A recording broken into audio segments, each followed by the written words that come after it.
You're listening to the Poco a Poco podcast, sponsored by Spirit Juice Studios. Poco a poco vamos a llegar. Somos peregrinos and you know that's who we are. Hey, I'm Father Mark Mary. Hi, I'm Father Innocent Marie Montgomery. I'm Father Pierre Toussaint Guiteau. I'm just not going to use my full names though. This is the Poco Poco podcast. Oh, this is hey. Why don't you start saying something now? Because I'm not going to talk about myself. Well, guys, I think I kind of control the conversation. I always say like cool stuff at the beginning. Wait, hold on. I'm just kidding. This is where you want to tell the mouse joke. Yeah, that now no one joke. has or the mouse story that has no context now. And I don't even know like how fun it is or how funny it's going to be. Well, whatever. I'll put myself out there on Front Street. I'm okay with that. We're all friends here. We're family in the podcasting world. We're touching. Like, I know. I don't like this is definitely breaching on uncomfortability for me touching you. My sitting on this side of the table is really working out. Yeah, totally. You're all spread out over there and just you and your booster seat. Like doing exercises. So this is how I do it in the sense of like just eliciting conversation and just inviting I'm responses. With you. I'm with you. So have you ever been in a situation where like you just freak out and like the freak out is sometimes disproportionate to actually the reality of the thing itself? Yeah. And so I'm sitting in the library today during meditation hour and just praying. Eyes are closed. I'm connecting on a deep level with the Father, you know. At least I think that's what's happening. That's the place where you're living now. At least that's what I think what's happening. Reality, externally. With my cup of coffee in my hand and spilled a little on my habit. But what was funny was I hear these footsteps come up and down the stairs. And our friaries, the library is right next to the stairwell. And there's only one stairwell in the friary. And so up the stairs, down the stairs, like a good 4 or 5 times. And like now internally I'm moved, but not like to prayer, but like to anger. Like who the heck is like running around? I get all Father Mark Mary on the inside, you know? Yeah, totally. Just like, come on, man. Like it's quiet time. Be quiet. Respectful silence. Yeah. And so, righteous anger. And so I actually, not to approach his brother, but I said, hey, later on in the day, I said, hey, how's everything going? He goes, yeah, it's okay. I was like, there's a lot of movement going on, huh? Because anyway, living in community, you could recognize footsteps and footfalls because of like different cadences of walks and stuff like that. And so I knew it was him. Yeah. And there's only like 3 of us in the house besides that. And he tells me this story of, he's like, yeah, when I was sleeping, I heard this like rustling by my head and it was a mouse and I couldn't just, I couldn't fall asleep. And so he said he had a flashlight and was like playing flashlight tag with the mouse because like the mouse was like running one place and he'd get it there and then like he'd run the other place. And it's all like he's trying to sleep in the middle of the night. And so one thing was amazing in the story. He says to me, he goes, you know what? I was just praying that it was a roach. I was like, wait, what? Like, hold on. What do you mean you're praying it was a roach? He says, yeah, because like I think at this point, just like a roach, like be in my room because it's not going to run over me. And the roach is going to kind of be generally afraid of me. I was like, nah, man, I'm praying that it's neither of those things. But then the beautiful thing is that, so during meditation hour, so night full of just angst and like, where's this mouse or whatever's happening. He goes to meditation hour, or at least to office readings. And he prays a simple prayer to the Lord because he goes downstairs during the middle of the night, gets a glue trap, have a heart trap, and he puts it by by whatever the place he thinks the mouse is at. And so he says, Lord, I just want to pray. I'm tired. It's been a long night. So please just do something about the mouse. Goes back upstairs. Mouse is on the glue trap. Yeah, got him. And then he drowns the mouse. He drowned it. That's not having a heart. That's not having a heart. So wait, hold on. So, because the cell is not big. So there was the mouse crawling in the evening and he couldn't find it? No, because like it kept going into like behind crevices and different things like that. Yeah, that's what it does. So interesting. Yeah. And like he had the flashlight out. He's trying to like scare it out of places, but yeah. Can I add to the conversation or would that be like not staying in my lane? Yeah, I mean, yours allowed. I have something to add. Yeah, for sure. But please Father Mark Mary. Please leave. Please go ahead. I just want to tell a funny mouse story. Like it's funny what you do on solitude. Right. Because sometimes 8 days by yourself, silence, no other human person in contact, right? So I'm sitting in the chapel. I'm like in that father place, like you were talking about, like and it just it's a beautiful place. Loving my father and letting him love me. But I heard something like I was in one of the hermitages in Monticello, like in the middle of the woods. So like it's common to have mice all around, you know. And so I left my like I don't know, like a granola bar sitting out or something, and so a mouse was eating it. And so it's just funny, like no human contact. I start talking to the mouse. I'm like, my man, but the mouse, I like, this is not going to work. Like you're distracting me. Seriously. Like, and I'm like, that's my stuff right there. That's like, that's so anyway. So he gets scared. I put a trap out and then I go back to the chapel. 5 minutes later, whap. No.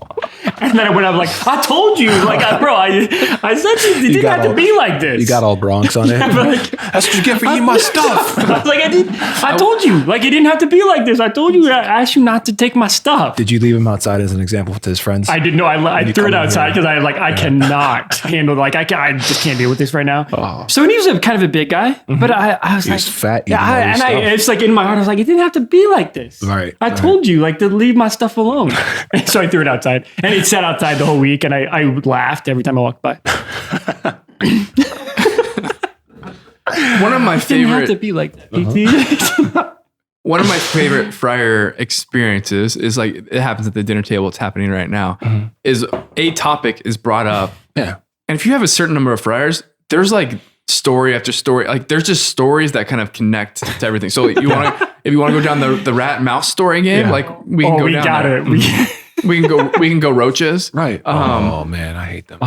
Which I'm going to share one. I'm going to contribute one story. No, that's fine. You're very. Would you like a mouse? Are you okay with that? I'm perfectly okay. Would you like the mouse story or the roach story? I want whichever one brings you the most No, joy. I need help with this. Let's do the mouse story because Okay, it thank just you. like there's a continuity. You don't always have to be different. Like kind of You're unique. Differentiate and we yourself. reverence, differentiate yourself. You're unique. And we reverence that, and we love you for We're it. trying point guard out over here. This is good. We're like trying to animate you.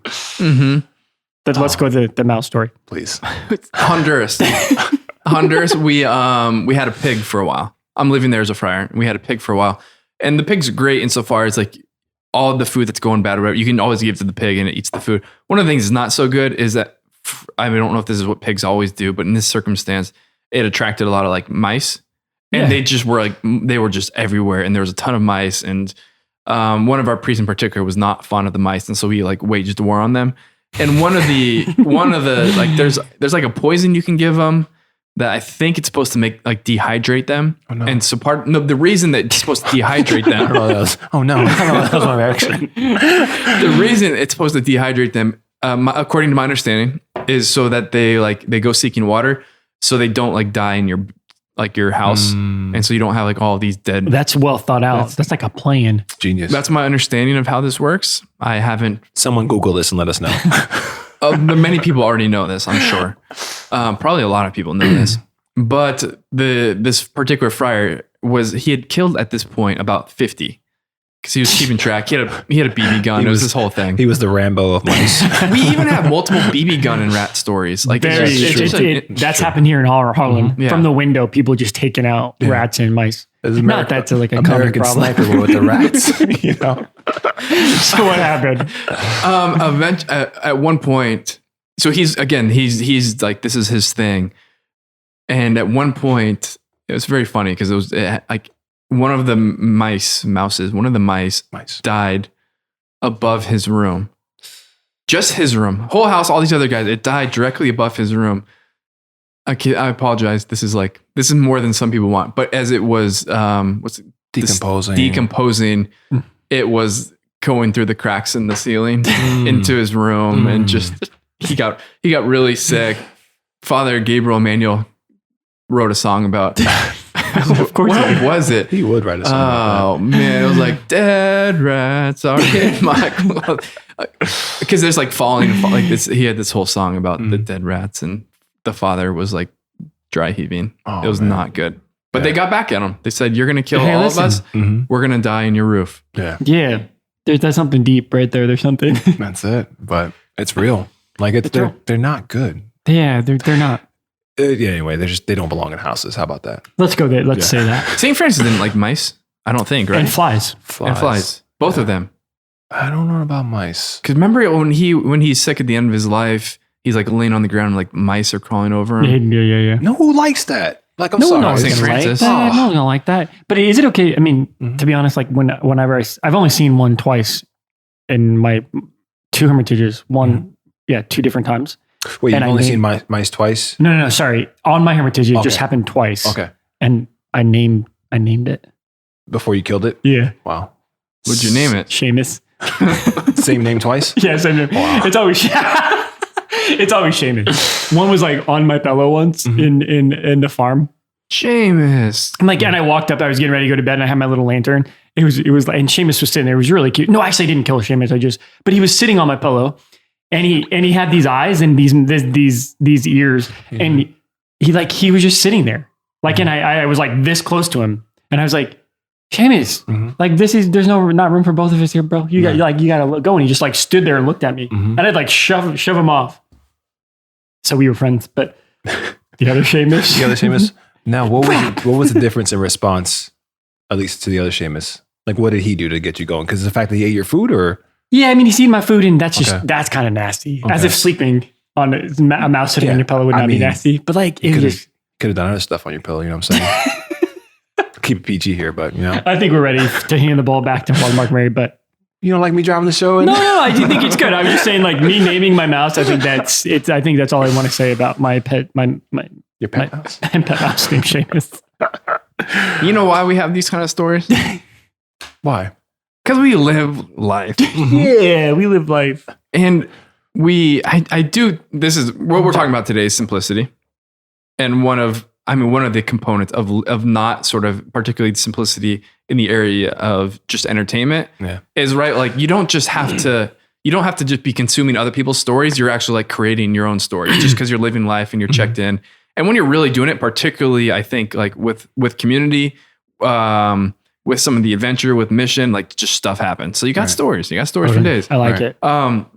So as we're going to the next chapter. So in kind of following habits for holiness, right? We've talked about renewal. We've talked about conversion. We've talked about kind of hope. We talked about prayer. We talked about community. We talked about the like sort of living liturgically.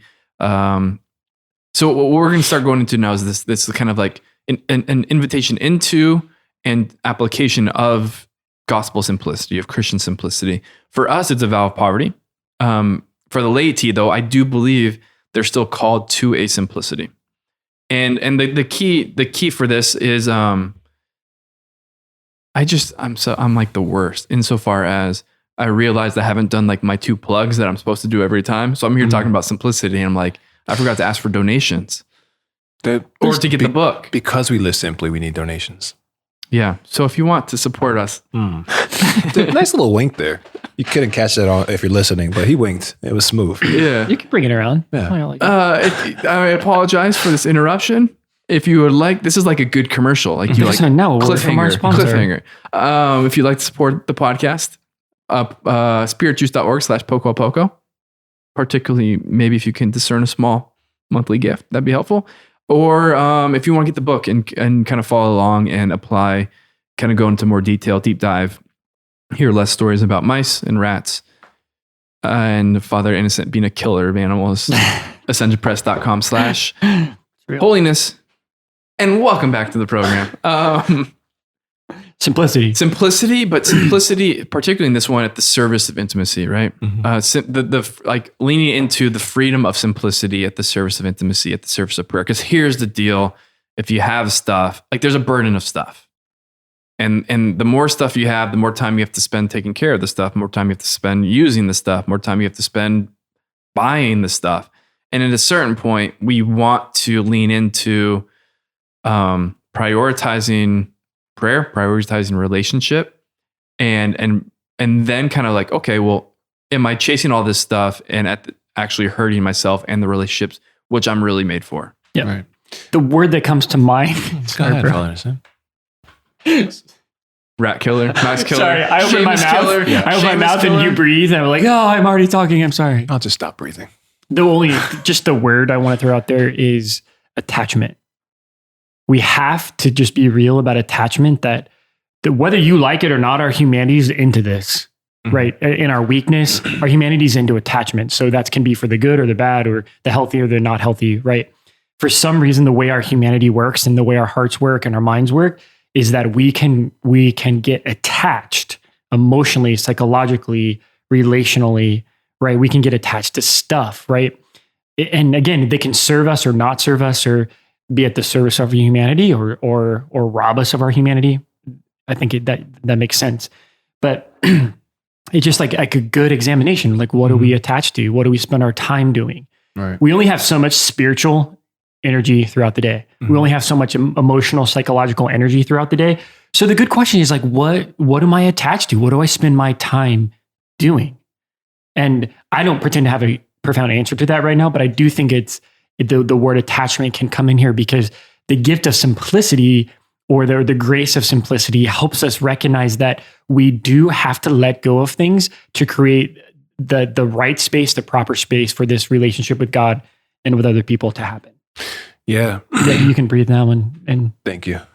Been holding my breath the whole time.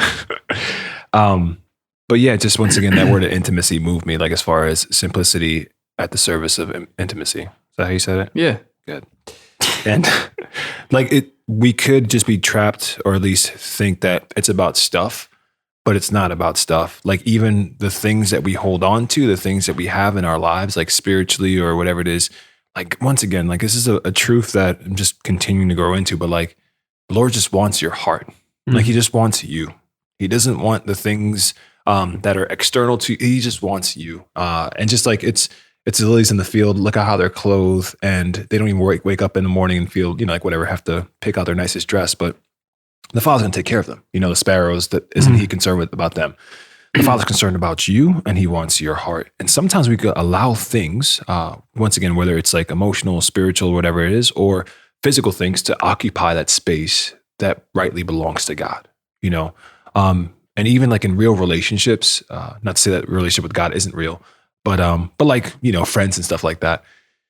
The more you want to spend time with them, the more you give time over to them, the less you're going to have time for other things. And you say that this is an important relationship in my life. Therefore, I'm going to put my phone aside. I'm going to focus on this person, what they're saying. Or I'm going to not do these other things because I want to spend more time with this person. And can that be the same thing with God? Can we actually give him the time and space by being less cluttered in our thoughts or less cluttered in our just a way of approaching life, to be more simple with him, just by sitting with him and, if you will, wasting time with him, because that's what he desires. It's in the simplicity that we actually are given this opportunity to experience him in this beautiful and in this deep way that couldn't happen if we weren't simple, if we didn't approach life that way. So, and I think a gospel passage which we want to kind of look at is right the calling of the rich young man, particularly in Mark's gospel, right? And so this is where the rich young man, he comes to Jesus, like, what do I need to do? And he's like, and he says like, okay, do X, Y, and Z. And he's like, I've been doing that. And then, right, Jesus looks upon him and loves him and says, if you wish to be perfect, go sell everything, give it to the poor, come follow me.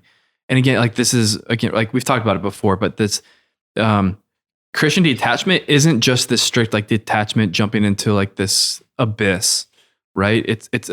We're actually always attaching to, but it's just a Christian attachment is the attachment to a higher good. And this, but like Jesus saying, like, attach yourself to me, attach yourself to my love, attach yourself, like receive the invitation to intimacy with me, to leaving these things behind because they hold you back.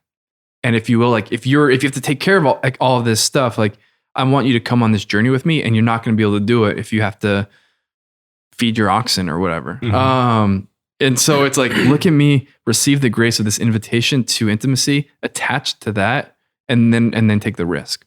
And so I do think that's the invitation for our listeners is, again, like in prayer, to invite the Lord to see, like, hey, Lord, are you like to receive the gift of the Lord, looking at them with love and saying, hey, if you like, come follow me. Right. Like, let's leave a few things behind and come follow me. And don't go away sad. Like, nobody wants to be the rich young man who went away sad. Right. But most of us are living that way. Yeah, because it's frustrating, right? Like, I'm sure we've all been in situations, our listeners have been in situations too, where you're trying to connect with the person, but they're into their cell phone. Like, they're just looking at whatever, they're scrolling through stuff, and it's like, just look up and look at me. Like when we're talking, just like, hey, put that down, And so I think sometimes it's the same thing for us and the Lord. Like, we're just preoccupied on this other thing that we're attached to, that we're saying, even though we don't realize it, that this is more important than the relationship that I have with you right now. And we don't want to be in that place. And so, and this is going off of what you're talking about earlier, where, we're able to live life and just to kind of be in this place of experiencing things and having them as memories and stories and stuff. And I get this all the time from my family or just different people, like, why don't you guys have cell phones? Like, it would be a lot easier to get in contact with you if you had a cell phone, or maybe you could return phone calls more often if you had a cell phone, or you wouldn't be such a bum if you had a cell phone, type of thing. And And the reason I love not having a cell phone is because now I'm available in a different way to the Lord. But even more so, like life happens differently when you don't have a cell phone. For example, right? We're in Chicago, you and me trying to get our connecting flight. Remember we slept on the floor in the airport. Yeah. And I mean, we had to like scrounge around like money, like from my bag and from like your pockets to like go make a phone call on the payphone. And anyway, it was like one of these things like, yeah, life would have been a lot easier if we had a cell phone. But that allowed us to experience just the providence of God the Father, but even more so, just like it's just an experience where we're loved and we could feel loved from the Father because we didn't have that small thing. We weren't attached to that thing, you know? Yeah. So, and I don't think we're going to invite people necessarily to not have cell phones because I don't know that you can get a, whatever it's called, just a normal phone, a flip phone. But I do think like, I remember that because people, when we're traveling and people are picking me up, they get uncomfortable with the fact that I don't have a cell phone. They can't contact you. So it's like, so how am I, nice one. So how am I going to how am I going to find you? How am I going to reach you? How am I going to do this stuff? So it is kind of funny because people often get a little bit anxious about it. Like I've done this before. We'll be all right. But I found myself often, I do it when driving to a directions, not having a GPS, but I'll do it with, like when I get off the plane, is regularly I'm like, okay, Lord, if you can help us like make this connection, if you can help them find me, I just kind of trust this time to you. Like actually I literally pray and ask God's help in finding this person because I don't have a cell phone, I can't just call them. right. And so part of not having that phone creates this place of dependence, which actually leads me to like, okay, Lord, I'm going to need you to, I don't have a cell phone for you. Like I'm going to need you to help work out the details. Right. And just the point was that just detaching from something that could prevent you from encountering the Lord. I definitely don't think that like, hey, nobody have a cell phone, please. Yeah. Obviously it's a real necessity for people. So Yeah. But I do have new wealth internet. I got that written down in the notes. what you just said words right now, like the New wealth internet. Yeah. The new wealth. Right. So this whole thing, like if you're a rich person, you're not going to like, it's going to be hard. It's hard for a camel to go through the eye of a needle for you to enter the kingdom of God. Right. Often when we think about wealth, we kind of talk about strictly on the strictly money. Like you got a lot of money in your bank or no. But I think with the advent and the proliferation of smartphones, we're all kind of a bunch of like, there's a huge wealth in entertainment. There's a huge wealth in there's this weird new wealth that we often don't categorize as that. And like we hear this conversation that the Lord's like challenging people that like, wealth, there's some dangers with having a lot of material wealth. But like, hey, there's a lot of dangers of having this like the wealth that the cell phone has you, where there's always something easier and more entertaining to do than prayer. There's always something to look at. There's always something to distract yourself. There's always a way to sort of escape engaging another person. And my invitation to people really is in the area of simplicity. There's a lot of places to go. And I think that if you want to go to the book to like really kind of get into some of the different levels of it, but to explore whether or not, if you will, the wealth that a cell phone offers you and the smartphone offers you is it's an obstacle to your intimacy with the Lord and other people. I like that. I mean, and it's real. And the word that comes to mind as you talk about that is that if we take that seriously and like this new wealth or what occupies us and fills us, if we take the simplicity and this kind of emptiness or this letting go seriously, I think it offers a new type of presence. And it's like an incarnational presence. Like we make space for the Lord, and then like, whoa, like my prayer changes, or like I'm present in a new way to my spouse or my kids, or I remember this. This is a story Father Angelus tells, and we missed you, Father Angelus. We love you. Yeah. He's with Net. Where is he? He's at preschool now. Preschool. Not like priest camp, and not preschool. Like in. I mean, he should technically be in preschool also. He's gonna come back all Father PT, living in the contemplative gaze of the Just Father like at all times. Come on. That's where you have to stay. Right there. Right there. See, you get it, bro. Oh my gosh. So he tells a story about a young man on a vocation visit here.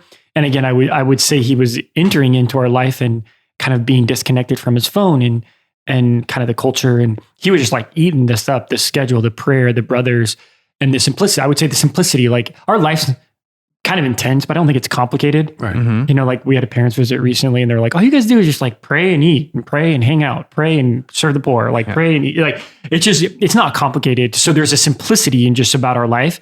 And this young man, we had dinner, we said the closing prayer. Father Angelus like, hey, can you come help me take the trash out? And so he was taking out the trash and with Father Angelus and they were talking and laughing. And the guy just like started crying. He's like, I just didn't know it was possible to live this way.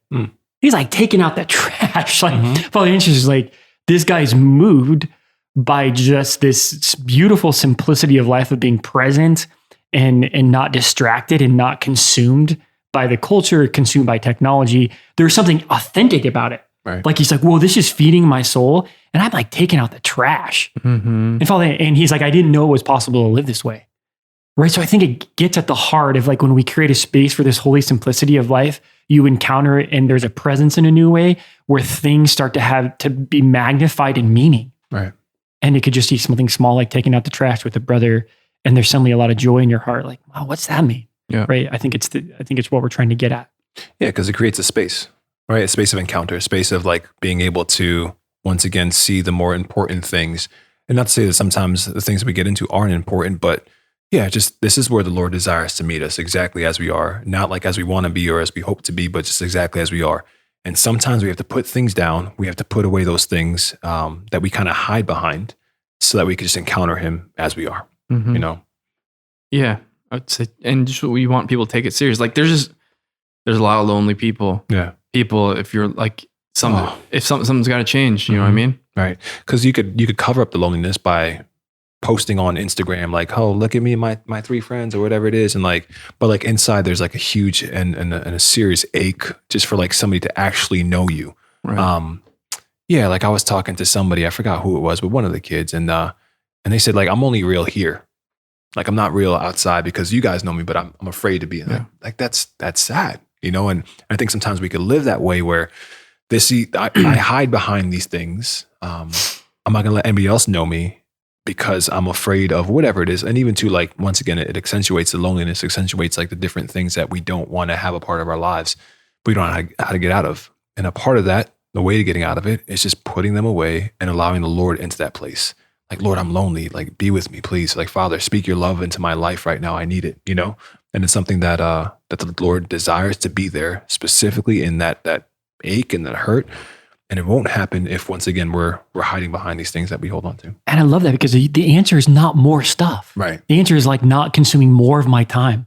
And that's hard because it's a poverty simplicity question, I think. Right. Is that, no. The answer is not out there, not grasping. It's usually letting go. So I stop hiding and can face the Lord and face myself, right? That's the real thing. Right. Can we let go? So it's actually a pretty incredible invitation because it's exhausting to try to grasp and to fix and to find yourself. We're actually asking, I think the answer is to let go, stop hiding. And then you create this holy space of presence where like, okay, like just take a deep breath. Right. Right. And I love it. And it's like one of these things, like sometimes like things appear complicated, right? Like things are like, oh my gosh, I have to do all this mental gymnastics. It's because probably they are. Because they probably are complicated. And who complicated? Like oftentimes it's us who complicate things. Like, and not to talk bad about like different spiritual like exercises or different things, but like sometimes we think like this is the next thing, or you look at it with diets or fads, like this next thing is going to help me and I have to do all these different steps or whatever it is to be healthy or to be holy or to be, when like maybe the answer is just simple. Like, hey, just stop eating junk food or get to bed on time or, you know, whatever it is. And stop drinking coffee. Yeah. Shots fired.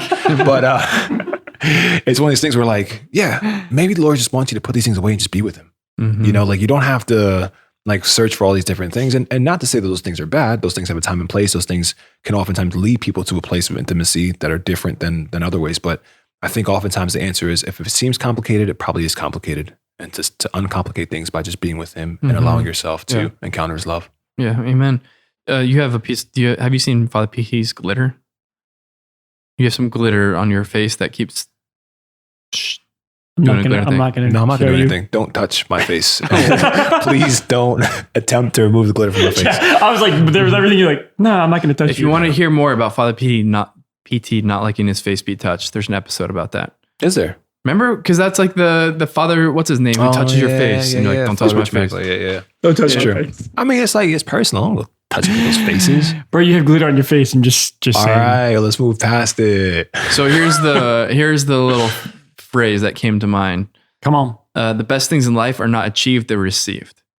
Did you just make that up? Bro, now? come on, bro. I mean, I'm sure That's totally you. 1,000 people have I know, made but that up that's before. totally you. But this is, I think, because as you were talking, and it really is the same. It's like we're creating space for receptivity, Right. and so like the achieving, the doing this kind of stuff out there, like the best stuff in life, I really do believe is received, and so it's the work that we're doing is the work of creating the space to receive, if you will, the gaze of the Father, right? To allow the Lord to look at me, to allow other people to look at me, and so I do think it's cultivating a receptive disposition and a receptive environment. That's why we live simplicity. And again, the fruit of that is the intimacy that we're all made for. I like that. That was a Steph Curry hit a 3 from like 10 feet behind the line on 2 people. That's what that moment was for me. Like, Thank wow, you. that just happened. Thank you. Yeah. So that really brought that home. We're gonna. I think we're gonna bring it in for a landing. I almost reached out to you because Steph, I forgot what game it was the other day. He scored 23 points in the third quarter. No, it was first half. It was the shots that he was hitting in the first half. Yeah. Were insane. Are they doing better at all? They are in the play-in game and with I think the 10th seed. So Yeah, so they're right on, they're right on the edge. But for a minute, Curry's just doing unbelievable things. And like the stat line is kind of misleading because you'll see it's like whatever. Sometimes it's like whatever, 6 or 12 for threes. But then you look at the difficulty of his shots and it's like every one of those shots was unbelievably difficult. it was the fourth quarter of a game. If this is the same thing you're referencing. And yeah, there was, I think he just went off on like 4 or 5 straight threes and it was just ridiculous. And yeah, him and Damian Lillard are doing things that are just absolutely Brand new. crazy. So the moment you just said was like, I'm just bringing it back. Yeah. You felt it. You felt it. It was like, I'm sure we've seen these things, whether it be in sports or just like in life, like a mother just like gracefully handles 6 kids and like just quiet, whatever it is. Like, wow, that's real. And she's really good at that, or he's really good at that. Like, this is an amazing thing. And that's what that kind of stirred up in my heart. You're really good at this. By the way, there was a multiple year phase in my life where I didn't watch any sports or basketball as a religious, and I didn't miss it at all. Right. So Simple, bro. Simple. Yeah. So if that's the thing that distracts you, then maybe that's one thing to step away from too. How about You're looking at me. Yeah, I'm not looking at you. With No, that. he's looking at me. And Are yes, those accusing eyes? they are accusing eyes. I mean, I just love, do I'll the say, ball, bro. I'll Just say it do the here. ball, I love bro. sports, and I don't, like, I do notice that maybe at times I spend more time keeping up with the Joneses. I'm a big Knicks fan, and we're in 4th seed right now. And so like, that's kind of occupying a space in my heart. But here's my little story. Last Lent or 2 Lents ago, 2020 Lent, I gave up sports. I said, I'm not listening or watching or doing anything as far as like sports. And then what happened? The pandemic happened. And so like sports were canceled for the first time in history. And it's almost like Lord saying, hey, like, okay, you don't have to go with sports because then like now I'm gonna have to stop sports in general. So I don't want to be the one that causes another like further, Yeah, I get it. you know, like catastrophe to happen in the world. You think if you give up sports that all sports are going to be canceled again? Basically, that's what I'm saying. You know, and so like out of generosity for humanity and just like everybody else in the world, I'm You're gonna amazing. continue just supporting my teams and just being a sports guy. Just So. being I would Beautiful. love to ask Dr. Veronica about a definition of narcissism and some ways in which that might express itself. Oh, it's okay, bro. It's all right. No comment. No That comment. was a joke. Was it? Was it? I'm probably gonna get in trouble for being mean to you again. I get in trouble we have on a occasion. threshold. Sometimes we pass it. Oh, really? Yeah. We have a mean meter. You know, like the We applause should have meter. a mean The applause meter. meter at the. Well, our listeners have a mean meter, and sometimes we cross over it. Okay. We apologize. That's not the point. Yeah. That's not the point. I apologize. I mean, okay, not to give credence or like, hey, let's be mean to each other, but I think this is out of a place of love. Like we honestly, Yeah, the we reason we like can be mean hanging is out. because we love each other. It's not mean for like, the record. It's just being guys, right? It's not like, Yeah. anyway, it's not like you think that I think you're not a nice person because I say not nice things about you, but No, you know that I love you deeply, both of you guys. This is your love same. language. Not- This is your love Not, language. not Father Angelus. You see, I had to be mean there. Same. I miss Father Angelus. He's for the underdog. He's like for that guy, you know? I was at Franciscan. I did have one young lady say, "Be nice to Father Angelus." Hmm. You guys shout out? I don't. I don't. Do you want me to? No, I had Okay. to like write mine down. Well, that's great. I'm glad you do. I think today I'm going to shout out. I was with the Benzingers and some of their old missionaries. I was down there for a wedding. So Annie and JP, congratulations. But there's a lot of really good people out there. I don't know if I want to name names because I don't want to leave anybody out. Yeah, but all those peeps. But I became friends. I'm a friend now with a psychologist. First psychologist friend I've had. Feels pretty good. Is that your just way of saying like, are you going to the psychologist? Are you just friends? Or? No. Should we talk about this I could. I don't have a problem with that, but I'm not. But I could. Oh, and I met a girl named Ann at the coffee shop with Matt Frad. She was a nice person. Nice. You were on Matt Frad. Praise I was God. with That's Matt. awesome. Who else? Gabe and Bob. Those that, Bob lifts, I don't know his last name. Bob Lifsevsky or something like that? Yeah. He's cool. I don't know. He's a cool dude. He's he's friends with Cree and Vagabond Ministries. She had Cree. Cree listened. Hey, Cree. Cree. Sorry. Hannah cut you G. off. Hannah, sister of Gabe. What's up? Okay. Cree, Pena, Emmanuel Pena. What's up? Love you guys. Also to the Belellos, specifically Larry and Evelyn Belello. Nice. Was there recently. Shout out to Jessica Belello. She listens to the podcast. Hey, Jessica. She said that she regularly listens to us. And so, hi, Jess. You know, I'm going to shout out Mary Lou, little Mary Lou from IPF. Mary Lou Schuster. Spiritual mother. She's sweet. amazing. Oh, man. She's like the sweetest, most holy lady I've ever met. Mary Lou, she likes us. I don't think of any listeners.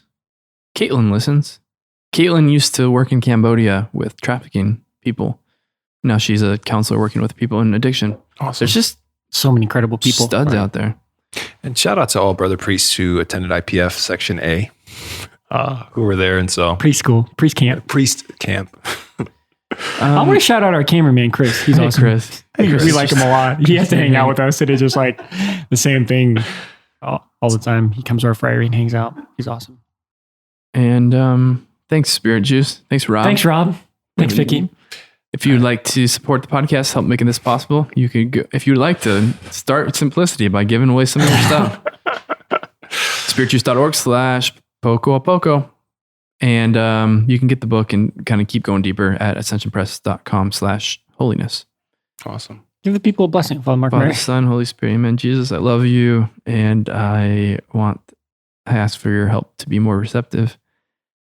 And whatever it is in my life, whatever the wealth is that I could cling to, I just give you permission to free me and to create more space in my heart and my life for you. And I pray for this grace for Father Innocent, for Father PT, for Chris, for all of our listeners. We just ask, Lord, for open hands and that we may receive the grace to receive the fullness of life that you want to bestow upon us, and give us prudence and wisdom as we make decisions, seeking this holy simplicity at the service of just a life-changing and overflowing intimacy. And we make this prayer in the name of Jesus the Lord. Amen. Father, Amen. Son, Holy Spirit. Amen. Goodbye, everybody. Thanks for listening. Don't play with glitter. It might get on your face and then be distracting during the podcast. You have glitter on your face. Thank you. We love you guys. Go Stella. Viva. Go Seamus. Poco a poco. Vamos a llegar. Or Seamus. Poco a poco vamos a llegar. Somos peregrinos and you know that's who we are. We make our way. Hey, hey. Little by little we learn a little more each day that God is love.